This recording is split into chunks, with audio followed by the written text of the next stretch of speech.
এদিকে নিজেকে গর্বিত মুসলিম হিসেবে ঘোষণা দিয়েছেন লামিন ইয়ামাল। মুসলমানদের বিরুদ্ধে স্পেন সমর্থকদের উত্ত্যক্ত করার প্রতিবাদে ইয়ামালের পাশে আছে দেশটির সরকার এবং ফুটবল ফেডারেশন। কাজ শুরু করেছে তদন্ত কমিটি। যদি তুমি না লাফাও তবে তুমি মুসলিম।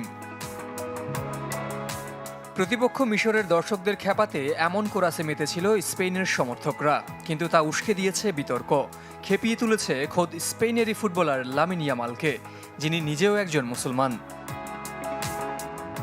মঙ্গলবার কর্নিয়ার মাঠে থেকে সেই ঘটনার সাক্ষী লামিন। তাৎক্ষণিক প্রতিক্রিয়া না দেখালেও পরে নিজের ইনস্টাগ্রামে স্পষ্ট করে জানিয়ে দিয়েছেন মুসলিম হিসেবে তিনি গর্বিত। আরেক স্ট্যাটাসে নিন্দা জানান সেই সব বর্ণবাদী সমর্থকদের।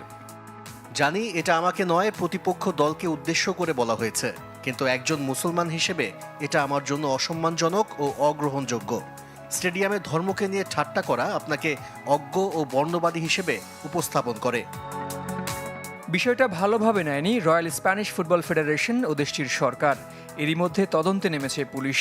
হুঁশিয়ারি দিয়েছেন প্রধানমন্ত্রী পেদ্রো সানচেজ।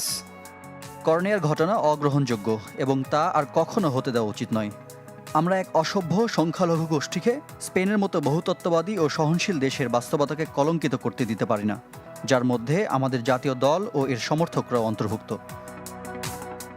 মঙ্গলবারের গোলশূন্য সেই ম্যাচের পর উগ্র সমর্থকদের সমালোচনা করেন স্পেনের head coach de la Fuente ও মিডফিল্ডার পেদ্রিও। জহির সাগর, চ্যানেল 24।